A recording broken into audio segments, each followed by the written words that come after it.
질서인과 권위. 사람은 누구나 위에서 다스리는 권위에 복종해야 합니다. 하느님에게서 나오지 않는 권위란 있을 수 없고 현재의 권위들도 하느님께서 세우신 것입니다. 그러므로 권위에 맞서는 자는 하느님께서 질서를 거스르는 것이고 그렇게 거스르는 자는 스스로 심판을 불러오게 됩니다. 사실 지배자들이란 악행을 할 때나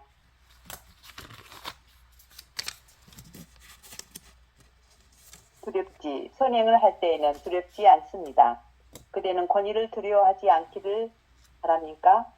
선을 행하십시오. 그러면 권위로부터 안정을 받을 것입니다. 인정을 받을 것입니다. 지배자는 그대의 이익을 위하여 일하는 하느님의 일꾼입니다. 그러나 그대가 악을 행할 경우에는 두려워하십시오. 그들은 공연히 칼을 차고 있는 것이 아닙니다. 그들은 악을 저지르는 자에게 하느님의 진노를 집행하는 그분의 일꾼입니다. 그러므로 하느님의 진노 때문이 아니라 양심 때문에 더 복종해야 합니다. 여러분이 조세를 바치는 것도 이 때문입니다. 그들은 바로 이러한 일에 정성을 다하는 하느님의 심부름꾼입니다. 여러분은 모든 이에게 자기가 해야 할 의무를 다하십시오. 조세를 내야 할 사람에게는 조세를 내고 관세를 내야 할 사람에게는 관세를 내며 두려워해야 할 사람에게는 두려워하고 존경해야 할 사람에게는 존경하십시오. 아멘. 로마서 13장 1절부터 오늘 7절 얘기를 쭉 들어보면서 그냥 사는 거요. 그냥 사는 거. 사람은 그 하느님의 영을 모신 육이 아니라 인간의 육체를 입은 영이다라고 말할 수 있어요. 그러니까 사람의 중심은 육신이 아니라 지금 여기 이 순간 살아계신 하느님의 영을 사는 게 중심이에요. 지금 여기 이 순간 살아있는 하느님의 현존, 영을 사는 것이 그 중심이어서, 그래서 육과 영이 서로 떨어져 있을 수 없는 한 몸이기 때문에 이것을 중시 여기면서 저것을 가벼이 여길 수 없습니다. 영을 중시 여기면서 육을 가볍게 여길 수 없고, 영을 가볍게 여기고 육을 중시 여길 수 없고, 육을 중시 여기면서 영을 가볍게 여길 수 없다. 이 말은 이론론이라는 거예요. 완전히 있는 그대로 그것이 뭐예요? 하느님을 드러내고 있고, 나를 드러내고 있고, 나를 살고 있고, 나를 경험하고 있고, 나를 살아나고 있는 거예요. 중심은 어디에 있냐면 영이지만 육 없는 영은 없는 거예요. 귀신이지, 귀신. 육 없는 영은. 그래서 육을 통해서 영을 경험하는 거지. 그러나 중심은 지금 여기 이 순간 살아있는 영이라는 거거든요. 그래서 이 육과 영이라고 하는 것을 서로 다르게 보게 되면 하느님 따로 사람 따로 이렇게 보는 거죠. 근데 그것을 근본적으로 온전하게 회복시켜 주신 분이 예수 그리스도의 복음이거든요. 그 뭐예요? 인카르나시오. 육을 입으신 하느님. 육을 입으신 하느님. 그래서 항상 앞과 뒤를 분명히 하는 것이 하느님의 법이라고 말할 수 있어요. 뭐가 먼저? 하느님의 영이 먼저. 지금 여기 이 순간 살아있는 하느님의 현존이 먼저. 그리고 그 하느님의 현존이 펼쳐내는 세상이 이렇게 눈에 보이는 나와 세상으로 드러나는 거다. 그래서 항상 무슨 자리에서 봐야 되냐면 지금의 자리에서, 여기의 자리에서, 이 순간 살아있는 하느님의 현존 자리에서 만사를 보고 처리함이 그리스도인의 신앙으로서 마땅한 자세다, 이렇게 볼 수 있어요.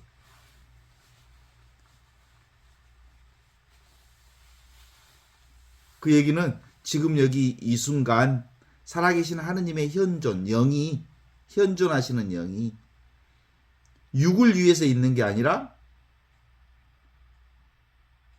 눈에 보이는 이 세상이 뭘 위해서 있어? 지금 여기 이 순간 하느님의 현존인 영을 위해서, 하느님을 위해서 있는 거지. 둘이 하나이면서 확실하게 선후 관계는 분명히 짚어넘고 가는 거예요. 똑같아. 보이는 것과 보이지 않는 것이 이렇게 하나로 드러난 인카르나시오. 둘이 아닌 이 하나를 사는 것은 너무나도 분명하지만 늘 분명하게 전제되어야 하는 것은 지금 있지 않는 것은 없는 거예요. 여기 있지 않는 것은 없는 거지. 이 순간 있지 않는 건 없는 거지. 그래서 바울은 불의의 권력에 대한 비겁한 굴복이라는 오해를 무릅쓰고 위에 있는 권세에 굴복하라는 문장을 이 로마서 서신에 써놓을 수 있었던 거예요.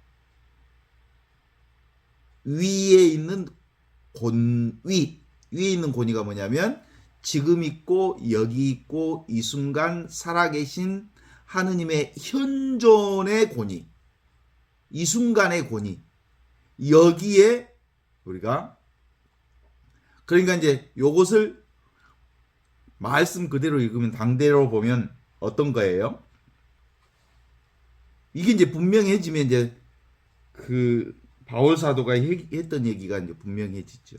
당대에 그 로마서가 57년도에 써졌으니까 그 57년도에 써졌을 때에 그 황제가 누구냐면 네로 황제. 그리고 네로를 통해서 그리스도인들이 어마어마한 박해를 받고 살았어. 처형당하고. 그런데 진짜 권위는 황제의 권위가 아니라 무슨 권위? 지금 여기 이 순간 살아계신 하느님의 현존, 하느님의 영이 진짜 권위다라는 거예요. 그래서 로마인들은 죽어가면서도 뭘? 황제의 우상 숭배를 거부했어. 황제의 우상 숭배를 거부했다고. 황제도 어디서 나온 거야? 지금 여기 이 순간 하느님의 현존, 하느님의 영으로부터 황제의 권위도 나온 거지. 여기 권위를 지금 여기 이 순간에 이 자리를 떠나선 황제도 없고 세상도 없고 그 아무것도 없는 거예요. 지금 여기 이 순간 살아있는 하느님의 현존이 바로 의식이거든요. 존재고요. 그게 바로 지극한 하느님의 지복이거든요. 직접적으로 보는 하느님의 생명이 지금 여기 있거든요.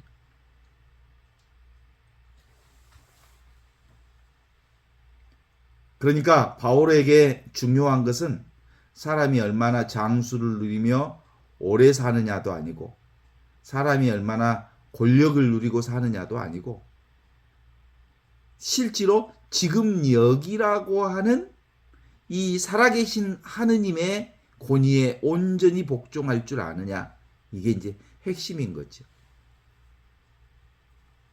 다만 하루를 살더라도 그리스도 예수에게 잡힌 바 된 그것을 잡으려고 쫓아가는데 인생의 목적이 있다라고 빌립비서 3장 12절에 그렇게 쓰여져 있어요.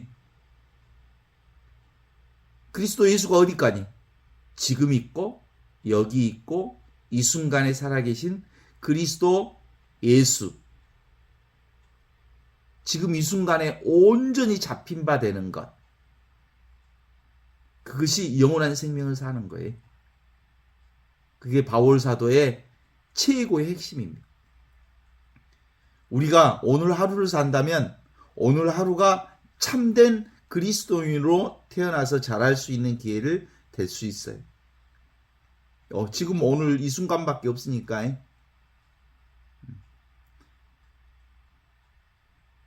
바울은 구차하게 목숨을 연장하기 위해서가 아니라 그리스도인으로 성숙할 아까운 기회를 잃을까 그것을 우려해서 권위에 복종하라고 권면하고 있는 겁니다. 지금의 권세, 여기의 권세, 이 순간의 권세. 여기가 지금이 전지전능한 자리이기 때문입니다. 왜냐하면 그리스도인이 그리스도인으로 성숙해 가는 일은 아무리 불의한 폭군의 다스림, 폭군 아래에 있어서도 가능한 일이기 때문에 그렇습니다. 윤석열과 그 내란 세력을 우리가 보는 자리가 어디요? 지금 이 자리에서 봤잖아요. 네로라고 하는 이 폭군을 어디서 봤겠어? 지금 보고 있는 이 자리에서 봤지 않겠어요? 그래서 불의한 권위를 두둔하고 정당화하는 방식으로 사람은 누구나 위에서 다스리는 권위에 복종해야 합니다 라고 하는 말을 잘못 읽으면 로마 황제에게 복종해야 합니다 이렇게 읽을 수 있어요. 잘못 읽는 거예요. 그게 위에서 온 권위는 여기 있는 거고 지금 있는 거고 이 순간 있는 이 살아계신 하느님을 얘기하는 전지전능한 하느님의 권위를 보는 거예요. 그들의 황제도 이 권위에서 나온 거거든요. 하느님에게서 나오지 않는 권위란 있을 수 없고 현재의 권위도 하느님께서 세우신 겁니다. 하느님이 따로 있어 없어? 하느님을 따로 있다고 생각하면 그때 이제 헷갈리기 시작한 거예요. 하느님은 지금 있고 여기 있고 이 순간 나와 함께 있는 거예요. 임마누엘 하느님. 그분이 지금 있고 여기 있고 이 순간에 있는 하느님이거든요. 빌라도의 권세도 하느님이 주신 거죠. 예수님께서 빌라도에게 대답하여 말씀하시기를 위에서 그 권세를 주지 아니하셨다면 나를 해할 권세가 없을 것이다. 요한복음 19장 11절의 말씀이잖아요. 예수님이 이 세상에 오신 것은 빌라도의 권세를 거역하기 위해서 오신 게 아니라 오직 지금 여기 이 순간 살아있는 하느님의 현존이신 하느님께 복종함으로써 영원히 사는 길을 사람들에게 가르치기 위해서 십자가의 길을 보여주신 거예요. 그러니까 예수님이 십자가를 지신 건 빌라도에게 굴복한 게 아니라 어디에 복종한 거예요? 지금 여기 이 순간 살아계신 하느님의 현존이신 하느님께 복종하신 거예요. 지금에 복종한 거예요. 여기에 복종한 거예요. 이 순간에 복종한 거예요. 그리스도인이 세상에 살아가는 이유와 목적 또한 세속 권세에 저항하는 데 있지 않고 오로지 하느님의 법을 따라서 지금 여기 이 순간을 사는 데 있습니다. 하느님의 법을 쫓아 사는 그리스도인의 삶이 세상 권력자들의 눈에 저항으로 보이는 것은 어쩔 수 없는 일입니다. 그래서 3, 4절 읽어보겠습니다. 그러므로 권위에 맞서는 자는 하느님의 질서를 거스리는 것이고 그렇게 거스리는 자는 스스로의 심판을 불러오게 됩니다. 권위에 복종한다는 말이 지금 여기에 복종한다는 거지 로마 권력인 네로에게 권력에 복종하는 게 아니에요. 국가 권력에 복종하는 게 아니라는 거예요. 사실 지배자들이란 악행을 할 때나 두렵지 선행을 할 때는 두렵지 않습니다. 그들은 권위를 두려워하지 않기를 바랍니다. 선을 행하십시오. 그러면 위 권위로부터 인정을 받을 것입니다. 두려움은 어디서 와요? 내가 없어질까봐, 내가 사라질까봐, 내 것이 사라질까봐, 내 생명이 사라질까봐. 그런데 이건 내 생명이 따로 있고 내 것이 따로 있다고 보는 소유의 관점으로 보면 두려운 게 많지. 내가 있으니까 내가 없어질까봐 두렵지. 그러나 지금 여기 이 순간 살아있는 하느님의 현존인 하느님의 생명을 사는 사람은 내가 따로 없어. 뭘로 사는 거야? 하느님의 생명으로 사는 거잖아요. 전체 생명으로 사는 거잖아요. 그리스도의 생명으로 사는 거잖아요. 그래서 그리스도인의 생명으로 사는 지금 여기 이 순간 살아있는 하느님의 현존을 사는 사람은 두려움이 없습니다. 두려움이 없어. 그래서 예수님 지금 여기 살아계신 하느님의 현존인 나를 사는 사람들에게 이렇게 얘기하죠. 내게로 오라. 나다. 두려워하지 마라. 안심하여라. 용기를 내어라. 나는 근본적으로 따로 없기 때문에 나한테 오면, 나를 살면, 진화를 살면, 하느님의 생명을 살면 절대로 두려울 게 일도 없는 게야. 내가 무슨 따로 있는 생명이 아닌데 뭐가 두렵기는. 내가 따로 있다 그러니까 벌벌벌벌 떠는 거지. 무슨 내가 따로 있어 따로 있기는. 생각으로만 따로 있는 거지. 실제로 그래요. 생각으로만 생각하니까 내가 따로 있다고 생각하는 거야. 실제로는 따로 있는 생명 아니야. 알죠? 여러분의 생명이, 우리 모두의 생명이 따로따로 놀아? 우주 생명과 함께 놀지? 그래서 그 얘기를 하는 거죠. 하느님의 법을 쫓아 살아간다는 말은 사랑을 실천한다는 말이 똑같은 말이잖아요. 사랑하는 사람에게는 두려움이 없습니다. 지금 여기를 사는 것만이 사랑하는 거야. 진짜 사랑은 거짓이 없다고 그랬잖아요. 거짓은 뭐예요? 지금을 살지 않기 때문에 거짓 불행이를 하는 거죠. 여기를 살지 않기 때문에 자꾸 거짓 불행이의 생각에 빠지는 거죠. 그래서 사랑을 실천한다는 말입니다. 지금 여기를 산다는 것. 사랑하는 사람은 두려울 게 없습니다. 누구도 어떤 권세도 사람이 사랑하는 것을 막거나 꺾을 수가 없습니다. 지금 여기를 사는 걸 누가 꺾어? 오직 지금 여기밖에 없는데. 그러나 이쪽에 이 순수한 사랑을 권력자 쪽에서는 불순한 저항으로 보고 억압하고 박해할 수는 얼마든지 있는 일입니다. 세상에는 하느님을 대신하여 악을 행하는 자에게 진노하는 권세도 있지만 그렇지 않는 권세도 있기 때문에 지금 여기를 살 뿐인데 권력자들에게는 저항하는 것으로 보일 수 있거든요.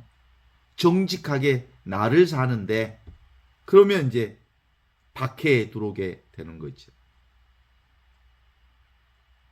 사도 바울은 이 점을 염두에 두고 한마디쯤 해명의 은사를 보탰더라면 하는 아쉬움이 남지만 바울이 그것을 모를 리가 없을 터이고 어쩌면 이 편지가 그리스도인뿐만 아니라 로마 권력자들에게도 익힐 수 있으리라는 계산을 작용했는지도 몰라요. 바울의 유일한 목표가 오직 지금 여기 이 순간 하느님의 현존을 사는 복음을 널리 전하는 데 있었기 때문에 구태여 권력자들의 비유를 건드려서 박해를 자초할 필요가 없다고 판단했을 수도 있는 일이라고 볼 수 있죠. 이게 이 성경을 잘 읽어야 할 필요가 있는 거죠. 그러니까 성경을 이렇게 깨달음 없이 읽으면 바울이 권력자들한테 네로가 무서웠는갑시야? 이렇게 읽을 수 있지만 사실 그렇지 않아요. 진짜 권위는 지금 여기 이 순간 살아있는 하느님의 현존이야말로 모든 권력이 나오는 핵심 자리, 전지전능한 자리라는 것을 고백하는 말씀이라고 볼 수 있습니다. 그러므로 하느님의 진노 때문이 아니라 양심 때문이라도 지금 여기 이 순간에 복종해야 합니다.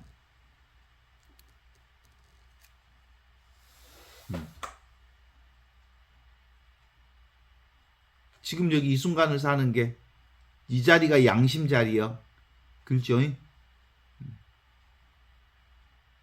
그래서 근본적으로는 이 자리는 어떤 흠도 티도 없는 자리. 어떤 사적인 생각도 들어갈 수 없는 자리. 그냥 사는 자리, 그냥 듣는 자리, 그냥 느끼는 자리, 그냥 보는 자리, 그냥 아는 자리.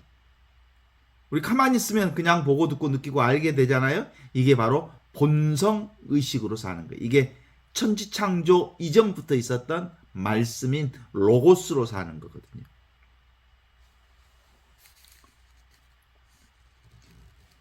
그러므로 여러분이 조세를 바치는 것도 이 때문입니다. 그들이 바로 이러한 일에 정성을 다하는 하느님의 심부름꾼입니다. 여러분은 모든 이에게 자기가 해야 할 의무를 다하십시오. 조세를 내야 할 사람에게는 조세를 내고 관세를 내야 할 사람에게는 관세를 내며 두려워할 사람은 두려워하고 존경해야 할 사람은 존경하십시오. 이게 분명하지 않으면 바울이 당대의 권력자한테 아부하는구나라고 생각하겠지. 생각으로 보면. 뭘로 사는 거예요? 물처럼 바람처럼 인연 따라 조건 따라 상황 따라 조세를 내야 할 곳에는 조세를 내고 두려워할 곳에는 두려워하고 존경할 곳에는 존경하고. 그래서 두려워할 게 따로 있다는 게 아니라 두려운 감정이 오잖아요. 가끔 무서움도 오고 두려움도 오고 아픔도 오고 슬픔도 오고 기쁨도 오고. 그런데 기쁠 뿐 슬플 뿐 두려울 뿐 알 뿐 그것이 지속되지 않는 거야. 잠시 왔다 사라지는 거예요. 우리가 온갖 세상의 삶의 모양들을 다 경험하지만 그 모든 것들을 경험하는 자리는 원래부터 있던 이 본성 자리에서 경험하는 것이에요. 그래서 물처럼 살라는 말이 있잖아요. 물은 만물을 이롭게 하되 아무도 맞서 싸우지 않는다 라고 얘기하듯이 물이 만물을 이롭게 하고 맞서 싸우지 않는 것은 그러려는 의지가 있어서가 아니고 그러게 되어 있기 때문에 그래. 물이 겸손해서 아래로 흐르는 게 아니고 물은 아래로 흐르게 되어 있기 때문에 그냥 아래로 흐르는 거야. 조건 따라 상황 따라 그렇게 흘러가는 거예요. 그래서 물의 본성을 쫓아가는 거죠. 영생의 길을 알고 있는 사람은 바로 세금을 바치고 국세를 바치는 일이나 권력에게 복지하는 일이 따로 있는 게 아니라 그 길이 따로 가로막히지 않는 거죠. 상황 따라, 조건 따라, 흐름 따라, 물결 따라 그렇게 흐를 뿐이지요. 그게 우리가 하느님의 생명을 사는 유일한 방법이라고 말할 수 있어요. 이제 조금 알 것 같아.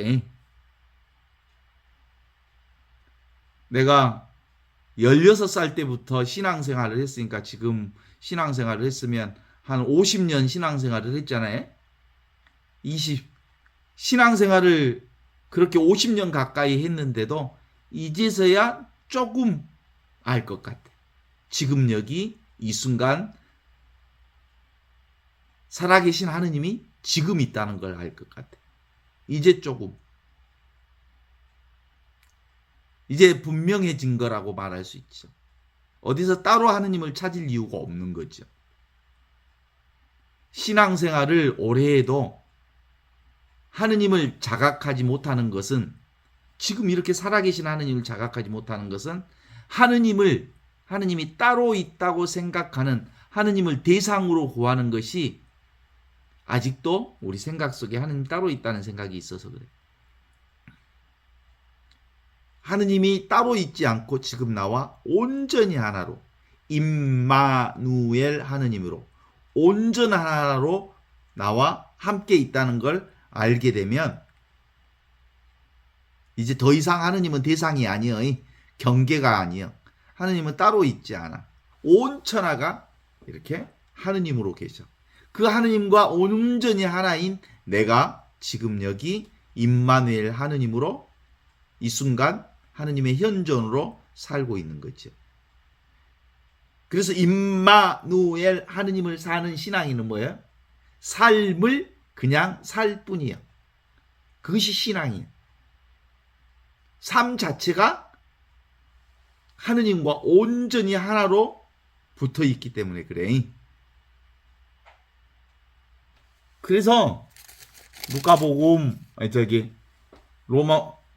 로마서 12장에 그렇게 나오잖아요. 여러분의 몸을 하느님 마음에 드는 거룩한 산 제물로 바치십시오. 그러니까 삶 전체가 온전히 하느님의 영광을 드러내는 삶이거든. 그러니까 삶 자체는 문제가 없어. 아무 문제가 없어. 삶은 너무나도 단순하고 무슨 일이 일어나든 어떤 일이 일어나도 괜찮아요. 지금 여기 이 순간 이 자리에서 일어나는 삶이니까. 모든 것은 그냥 현상 그 자체로, 무상한 현상들 그 자체로 하느님의 온전한 사랑을 드러내고 있기 때문에 그래. 내가 잘못 살았나? 그건 내 생각이지. 나는 잘못 산 적이 없어. 그냥 존재할 뿐이고, 그냥 의식했고, 그냥 지극한 하느님의 은총 가운데 살고 있었던 거예요. 그라시아, 공짜의 인생을 지금까지 살아온 거죠. 이 은총의 비밀이 환히 드러났다는 것을 이제 알 것 같아. 이 사실이 자명해야 돼. 하느님이 절대로 나와 떨어져 있지 않아. 완벽하게 나와 하나요. 그럼 내가 뭔데?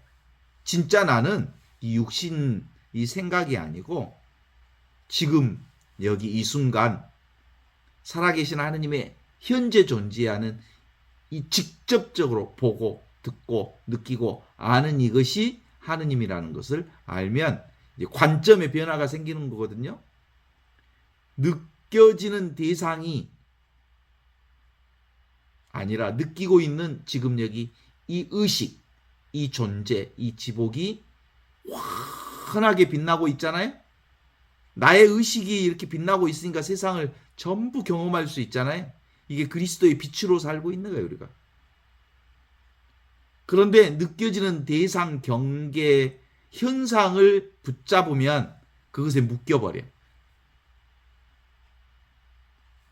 나의 가장 행복했던 경험을 상상해 보라면 아무래도 나의 기억 속에는 가장 오랫동안 아름다운 기억으로 남는 건 그래도 그 20살 때 경험이 제일 많이 남는가 봐. 그러니까 신학교 입학했을 때 그런 기억. 그리고 가장 아름다운 기억으로 드러나는 것은 신학교에 입학했는데 신학교 성당에서 그 남자들 목소리로 바리톤 같은 목소리로 하느님 날 구하소서 막 그러면서 성무일도 드리는 그 우렁찬 목소리가 얼마나 아름다운 천사들의 목소리처럼 들려갖고 거기에 뿅 갔지.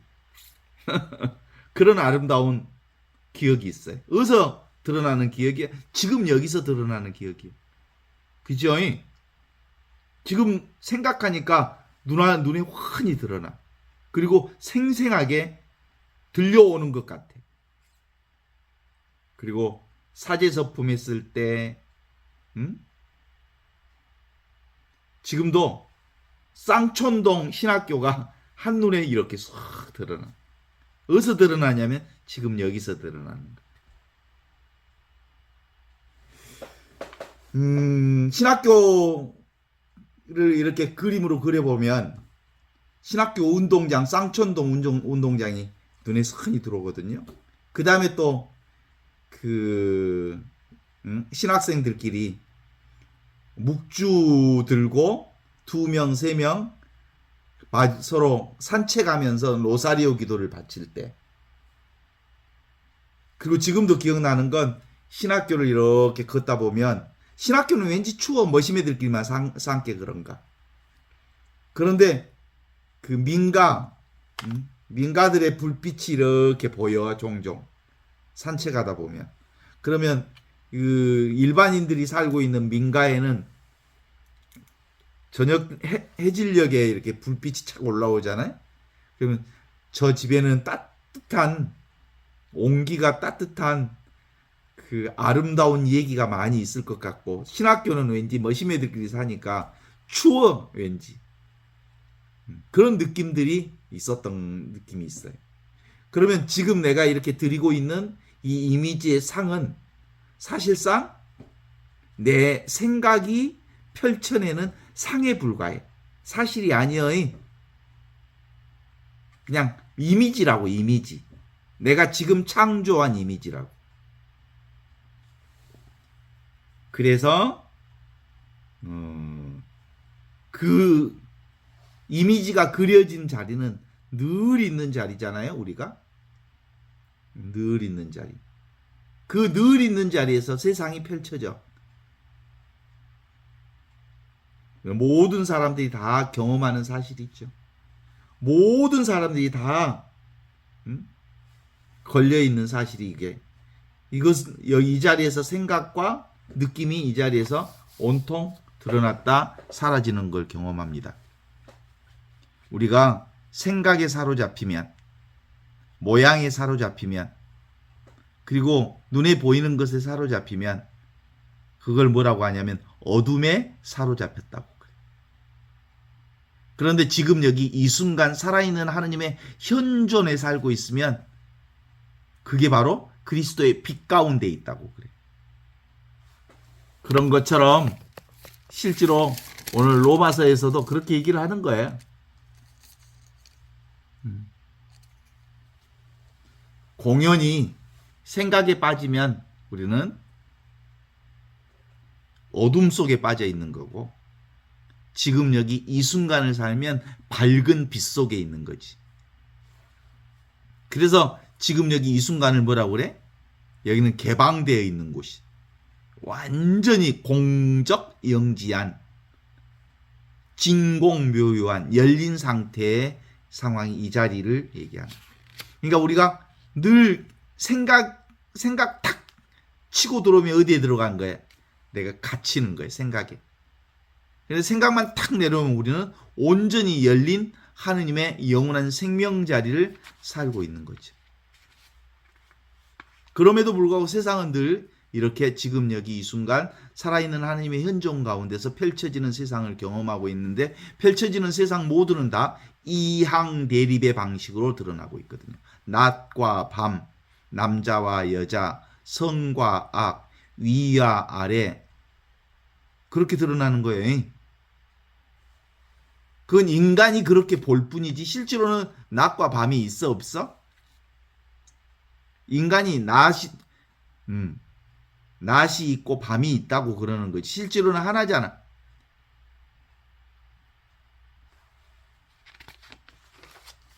그래서 늘 공부하면 공부할수록 있는 그대로 존재 자체가 하느님의 온전한 축복의 세상이 된다는 걸 경험해 알 수 있어요. 그래서 여러분의 몸을 하느님께서 좋아하실 거룩한 산제물로 봉헌하십시오 라는 얘기에 우리 삶을 있는 그대로 아무것도 부족함이 없는 온전한 진리다 이렇게 경험하면 사실은 자책하는 건 지 생각일 뿐이에요. 나는 못생겼다 지 생각, 나는 잘생겼다 지 생각, 나는 아프다 그것도 지 생각이에요. 그냥 존재할 뿐이지, 아픔이라고 하는 것을 경험하면서 존재할 뿐이지 내 존재가 아파? 내 존재가 아프냐고. 삶을 살고 있을 뿐이지 존재가 아픈 건 아니에요. 나는 슬픈 사람. 내가 슬픈 사람이야? 슬픔을 경험할 뿐이지? 누가? 지금 여기서. 나는 행복한 사람. 무슨 내가 행복한 사람이야? 나는 행복을 경험할 뿐이지. 그렇습니다. 그게 바로 우리는 늘 지금 여기 이 순간 이와 같이 살고 있어. 있는 그대로 아무런 부족함이 없어. 저절로 있는 그대로, 인생 그대로가 바로 삶의 아름다움을 드러내고 있는 거죠. 삶에 문제가 있어? 삶은 아무런 문제가 없어. 내가 문제 있다는 생각이 있을 뿐이지. 그래서 이 내가 있다고 하는 이 생각, 내가 따로 있다고 하는 이 생각이 우리 삶을 실제로 힘들게 하지만 그냥 내가 따로 있는 게 아니라 그냥 보고 있고 그냥 듣고 있고 그냥 느끼고 있고 그냥 생각하고 있고 그냥 살아있음을 경험하는 건 슬프게도 경험하고 기쁘게도 경험하고 아프게도 경험하고 즐겁게도 경험하는 경험뿐이라는 걸 우리가 알 수 있는 거죠. 내 인생이 망가지든 말든 그건 인간 지 생각이 망가졌다, 성공했다라고 하는 말일 뿐이지 실제로 삶을 그냥 살아가고 있는 거지. 무슨 내 인생이 성공한 인생 따로 있고 실패한 인생 따로 있겠어? 구별하니까 성공과 실패가 있는 거지. 실제로는 그 누구도 구별하지 않아. 지 생각이 구별하는 거지. 그래서 실제한다는 것은 근본적으로 어떤 것에 우리가 무엇을 집착하는 순간 우리가 그 집착하는 그 생각에 잡혀서 끌려다니는 인생을 사는 거예요. 아무것도 집착하지 않으면 응무소주. 아무것도 집착하지 않으면 일어났다 사라지는 그대로 우리의 삶을 우리가 경험하게 되는 기다. 이런 생각을 하게 되는데 어때? 동의하십니까? 그래서 즐겁게 사는 어린이처럼 이렇게 늘 노래 부르면서 살 수 있어요? 없어요? 푸르른 하늘 우러러보며 이 세상 근심 잊어버리고 꿈속에서 살리라. 하느님 보소서. 천진한 어린이처럼 티 없이 기쁘게 주님께 이렇게 살면 되는 거죠.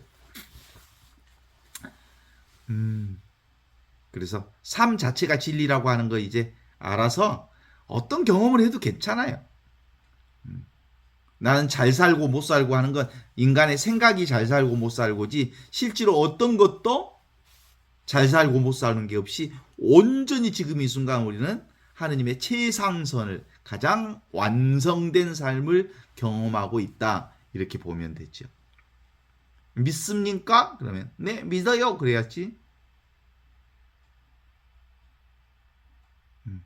우리가 경험하는 현상 그대로 온전하고 완전합니다.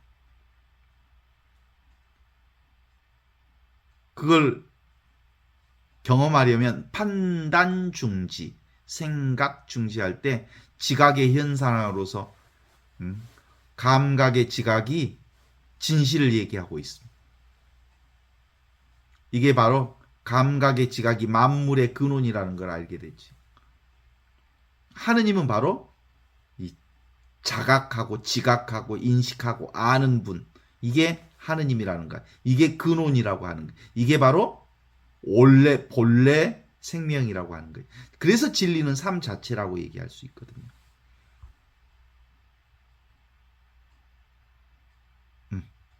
어때요?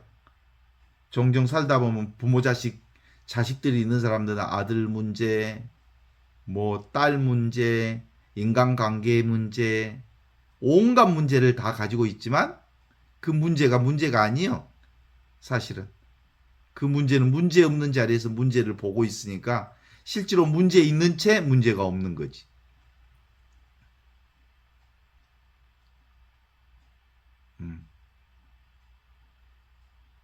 어때요? 내 몸이 있어요? 내 몸이 있죠? 내 몸을 느끼는 이 몸이 있어. 어디서 느껴? 무엇이 느껴? 그냥 느껴. 느낌 없는 이 느낌이 느낌을 느끼는 거예요. 그래서 실제로는 그런 점에서 우리가 세상을 경험하는 모든 것들은 지금 있는 그대로의 나의 이 진화가 하느님이 온 세상을 다 경험하고 있다는 걸 알게 됨으로써 우리의 삶 자체가 아주 자연스럽게 펼쳐지고 있어요.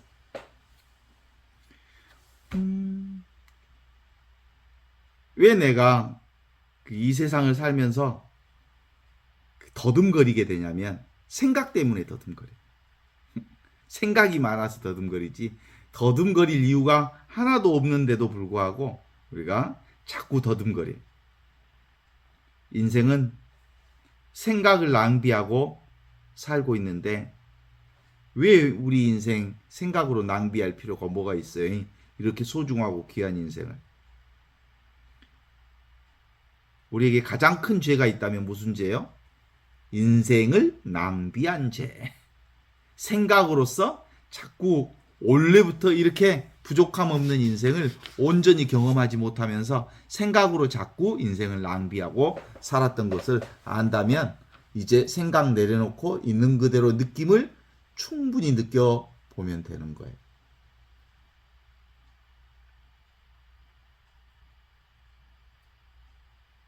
이 느낌 없는 느낌은 무엇을 찾으려는 대상 말고 무엇으로 찾는가 하면 원래부터 느낀 적도 들은 적도 경험한 적도 없는 이 위치 없는 참사람 지금 여기 이 순간 하느님의 현존으로서 우리가 세상을 다 경험하고 느끼기 때문에 어려울 건 없는데도 불구하고 생각으로 들어서면 복잡해져.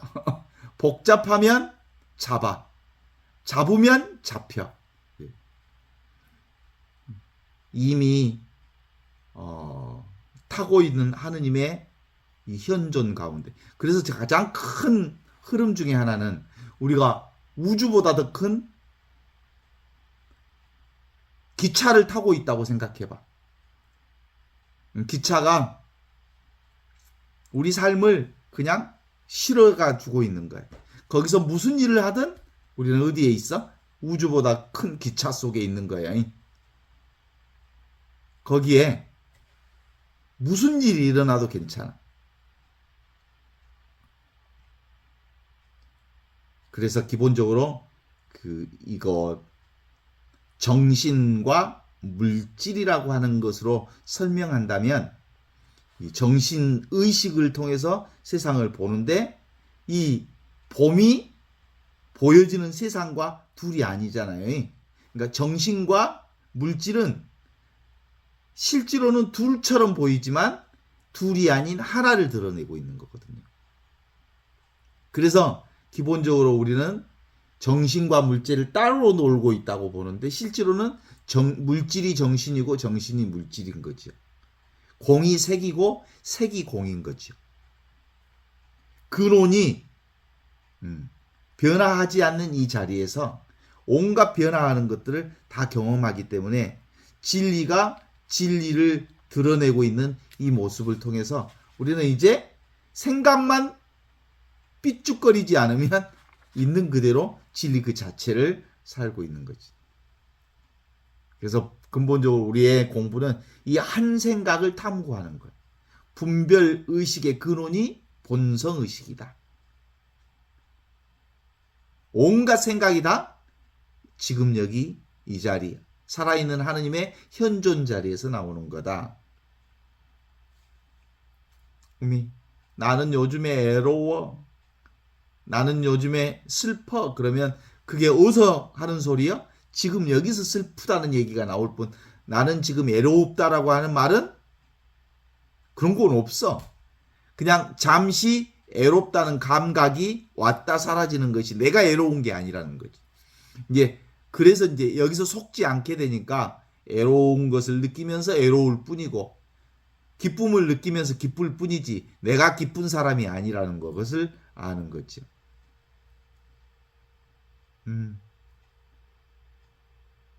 그래서 그걸 뭐라고 하냐면 눈에 보이는 이미지 상 그대로 우리의 본성이다. 일상 그대로 우리의 근본의 삶을 드러내고 있는 거다. 우리가 경험하는 그대로 하느님의 진리를 경험하고 있는 거다. 이게 이제 온전히 느껴지면, 그러면 이걸 깨닫고 안 사람과 알지 못한 사람의 차이가 있다면 뭐가 있어? 아는 사람은 이제 헐떡거리지 않아. 모르는 사람은 이게 실제 같으니까 슬플 때 너무너무 슬프고, 그리고 아플 때 너무너무 아픈 거예요. 그런데 이게 아는 사람은 그냥 아플 뿐이고 슬플 뿐이지 그것에 끌려다니지 않기 때문에 대자유를 살게 되는 힘이, 이게 이제 구원의 인생이라고 그러는 거예요. 주님의 성령이 나에게 오셨다. 그래서 분별이 사라져서 더 이상 이제 생각의 감옥에 빠지지 않고, 그리고 생각이라고 하는 자승자박을 더 이상 하지 않게 되었다라는 얘기죠. 그걸 뭐예요? 구원이라고 그러는데 이걸 안심 임명처라고 그래요. 마음이 온전히 안심에, 이게 이제 구원의 자리거든요. 이걸 전도몽상이라 그래. 옛날에는 보이는 것 쫓아다녔는데 나는 지금 이 순간만 사니까 보이는 것이 따로 없는 거예요. 어떤 것이든 경험해도 괜찮아. 몸이 느껴지죠? 느끼는 놈이 나지. 느끼는 몸이 내가 아니라는 거지. 그러니까 이제는 몸 그대로 나요. 이 세상, 그래서 보통 그 아드바이타 베단타 진리 접근 방식의 3단 논법이 있거든. 이 세상은 환영이다. 하느님만 실제하신다. 따라서 이 세상이 하느님이다. 우리는 근본적으로 이 하느님의 영으로 사는 존재들이거든요. 전부가 다 이것을 살기 때문에 여러분의 몸을 하느님의 마음에 드는 거룩한 산제물로 바치십시오. 이 말은 다른 말로 얘기하면 뭔 말하고 똑같아요? 그냥 사시오. 그냥 즐기면서 사셔요. 오면 오는 대로, 가면 가는 대로, 물결 치는 대로, 바람 부는 대로, 어떤 것을 경험해도 괜찮습니다 라고 생각하고 다 수용하고 받아들이고 그것을 있는 그대로 그걸 사는 거죠. 그게 인생이 아름답다고 고백할 수 있는 최상의 방법입니다. 경험할 수 있는 인생은 다 경험해보면서 사는 거예요.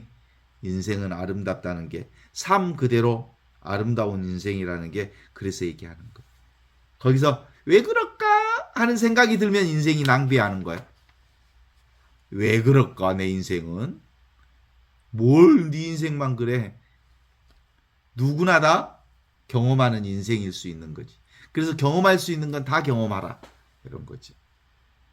이 변함없는 하느님의 지금 여기 이 현존이 우리의 삶 전체를 이렇게 아름답게 드러내고 있는 거죠. 어때요? 제 얘기 들립니까? 이게 청자죠, 청자. 소리를 듣는 청자가 나가 된 거지. 이 청자는 화자하고 똑같은 거예요. 어때요? 청자가 없으면 말하는 소리를 들을 수가 없잖아요. 그래서 듣는 자가 곧 화자를 만들어낸 거예요. 그러니까 청자와 화자는 중간이 없어. 하나야. 온전히 하나야.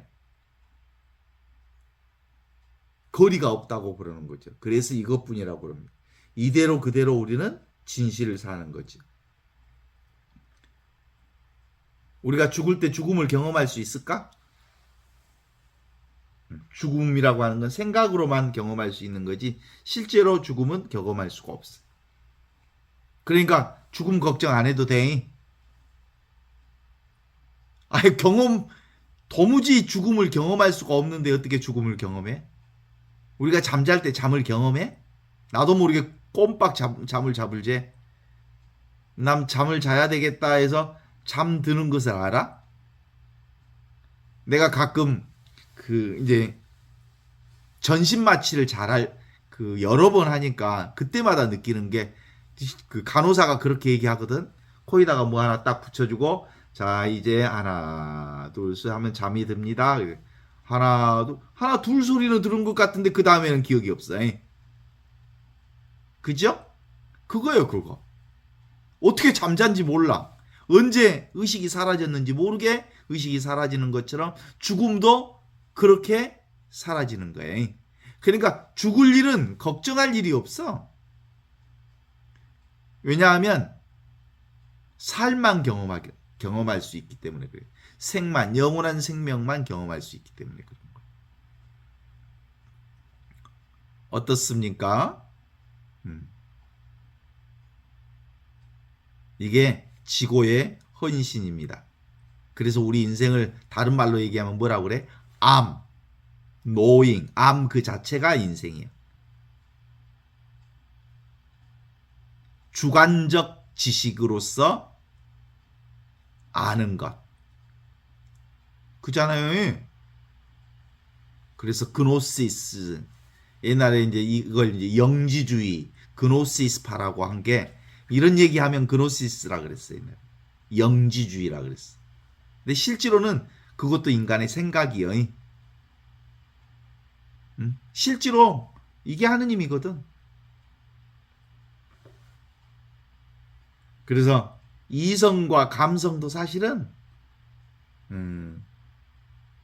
생각과 감성도 똑같은 것이지만 실제로는 이것을 이성적으로 알면 이게 마른 지혜라고 그래. 근데 이게 사랑으로 느껴지면 이걸 감성적인 지혜라고 그래. 근데 근본적으로 이 마른 지혜와 감성적인 지혜가 같이 오는 거거든요. 이성적으로 하느님을 아는, 지금 여기 이게 하느님인 줄 알아. 이걸 직연으로 아는데 이게 감성으로 느껴지는 것이 있어요. 이게 바로 사랑으로 드러나는 거거든요.